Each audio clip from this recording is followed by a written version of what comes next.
Welcome to my channel. Today, we're exploring Stellar Defiance, a sci-fi journey where humanity stands strong and defies the odds across the galaxy. Dive into epic starship battles, powerful tech, and the resilience that makes us unstoppable in a universe full of challenges. If you're ready for a thrill-packed adventure in deep space, hit subscribe, and let's get started. The vast expanse of the Andromeda supercluster stretched endlessly, its spiraling arms teeming with the faint glimmers of stars yet untouched by human hands. Among those distant galaxies, a lone vessel drifted through the void, carrying within it the last remnants of humanity.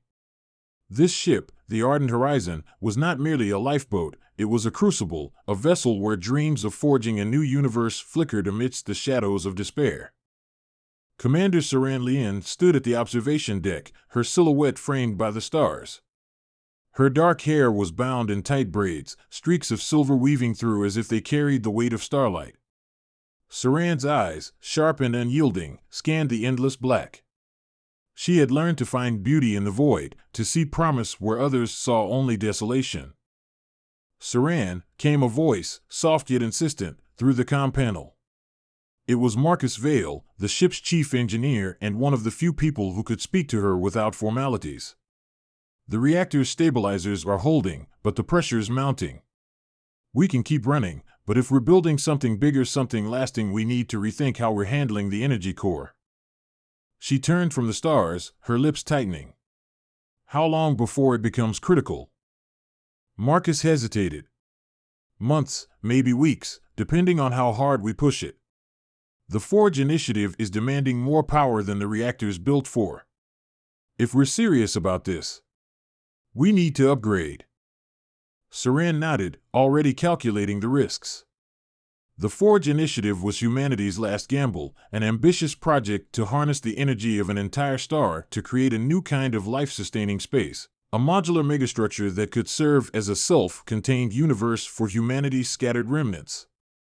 If successful, the Forge would transform Andromeda's raw stellar resources into habitable worlds, but the Ardent Horizon was barely holding together as it was. Every setback felt like a hammer blow to their fragile hope. The ship's corridors hummed faintly with life as Saran made her way to the command deck. The Ardent Horizon was not a pristine, gleaming vessel of old Earth's golden age, it was a patchwork creation, cobbled together from the remnants of human ingenuity and desperation. Bulkheads bore the scars of countless repairs, their surfaces pockmarked with welds and patches. The air carried the faint scent of ozone and recycled oxygen, a reminder of how precariously their survival hung in the balance. As she entered the command deck, she was greeted by the calm, synthesized voice of Kane, the ship's AI.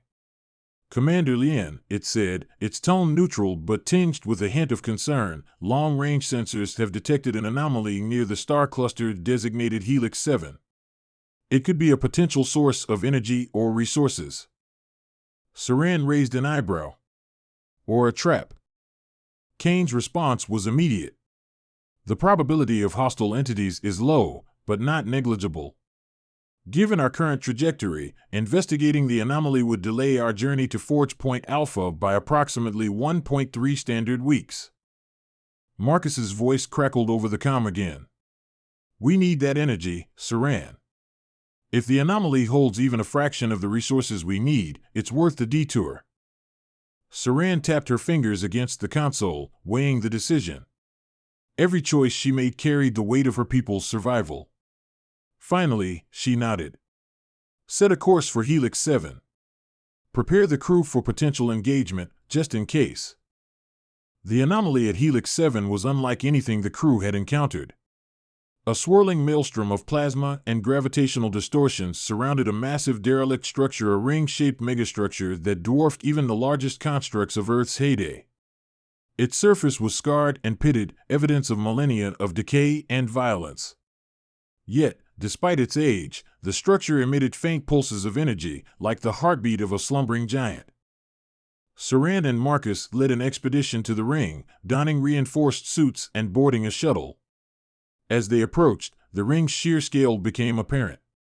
Its surface was covered in intricate patterns, glyphs, and geometric shapes that seemed almost alive, shifting subtly as if responding to their presence. "This isn't human," Marcus murmured, his voice tinged with awe. "And it's not Zalith tech either." The Zalith were humanity's old adversaries, an alien race whose ruthless expansionism had driven humanity from the Milky Way. Yet this structure bore no resemblance to the Zalith's spindly, organic designs. It was something older, something beyond comprehension. As they docked at a gaping breach in the ring's surface, the team ventured inside. The interior was a labyrinth of towering chambers and endless corridors, illuminated by a faint, otherworldly glow. Kane, transmitted through their suit comms, provided real-time analysis of the environment. The structure is composed of exotic alloys and elements not found in any known database, the AI reported. Its energy signatures suggest a self-repairing mechanism, though it appears to be dormant. Marcus's tools hummed as he scanned a nearby console-like structure. "If we can tap into its power core, it might provide enough energy to stabilize our reactor and maybe even jumpstart the forge."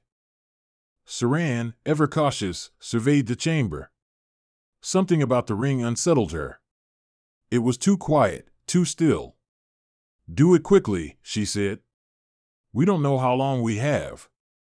As Marcus worked, the team's presence seemed to awaken something within the ring. The walls began to hum, and the glyphs pulsed with a rhythmic light. Kane's voice crackled with urgency. "Commander, the structure is reactivating. Energy levels are rising exponentially." Before Saran could respond, a low vibration shook the chamber, and an ethereal figure materialized before them. It was humanoid in shape, but composed entirely of light, its form shifting and refracting like a prism. When it spoke, its voice resonated directly in their minds, a harmonious blend of tones that defied description. "Children of the stars," it said, "you tread upon the remnants of the architects. Why have you come?" Saran stepped forward, her hand instinctively resting on her sidearm. "We seek survival," she said evenly. "Our world is gone, and our people are scattered. We need the energy of this structure to build a new home." The figure regarded her for a moment, its form flickering. "The forge of creation was not meant for your kind. Yet, perhaps, it may serve you still. But beware, to forge a universe is to bear its burdens." Before Saran could question further, the figure dissipated, and the structure surged to life. Energy coursed through its corridors, and Marcus's scanners lit up with readings. "It's powering up," he exclaimed. "This could work, Saran. We could power the entire forge with this." But as the ring came alive, so too did its defenses. Automated drones emerged from the walls, their sleek forms bristling with weaponry. The team fought their way back to the shuttle, the air thick with the sound of energy blasts and Marcus's frantic warnings about rising energy levels. As they escaped the ring, the structure released a massive burst of energy, creating a shockwave that rippled across the system. The ardent horizon weathered the blast, its shields barely holding, but the energy surge provided exactly what they needed. Back aboard the ship, Saran faced difficult questions. The encounter with the ring and the enigmatic figure had shaken her. Who were the architects? Why had they built such a structure, and what did it mean to forge a universe? Yet there was no time to dwell on mysteries. With the energy surge from the ring, the Forge initiative could proceed. The Forge itself was a marvel of human ingenuity. It was not a single structure but a network of modular megastructures, each designed to harness the energy of a star and convert it into habitable space. These habitats would be self-sustaining, capable of supporting life indefinitely. The first forge point, located near a stable star in Andromeda, was already under construction, but the process was slow and fraught with technical challenges. Marcus and his team worked tirelessly to integrate the energy from the ring into the forge's systems. The boost allowed them to accelerate construction, but it also brought new dangers. The energy signatures had attracted attention not just from the Zalith, but from other alien species who viewed humanity's ambitions with suspicion. As the forge neared completion, tensions rose among the crew. Some questioned the morality of using alien technology whose purpose they didn't fully understand. Others worried about the consequences of drawing so much energy from Andromeda's stars. Saran bore the weight of these doubts in silence, knowing that hesitation could doom them all. When the Zalith finally arrived, their fleet was larger than anyone had anticipated. The Ardent Horizon and its allies fought valiantly, but they were outnumbered and outgunned.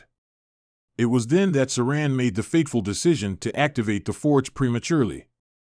The forge's activation was a sight to behold. Energy cascaded across its structures, forming a glowing lattice that enveloped the star. The Zalith ships, caught in the eruption of power, were obliterated, but the forge's systems began to spiral out of control. Marcus and Cain worked frantically to stabilize the core, while Saran led an evacuation of the nearby habitats. In the end, the forge held. The star was transformed into a radiant beacon, its energy channeled into the creation of a vast, artificial world. Humanity had forged a new universe, fragile, imperfect, but alive. Saran stood on the surface of the new world, its skies filled with the light of the forge. She felt the weight of her choices, the lives lost and the risks taken. Yet she also felt hope. For the first time since Earth's fall, humanity had a future. And as she gazed up at the stars, she knew they would forge even more.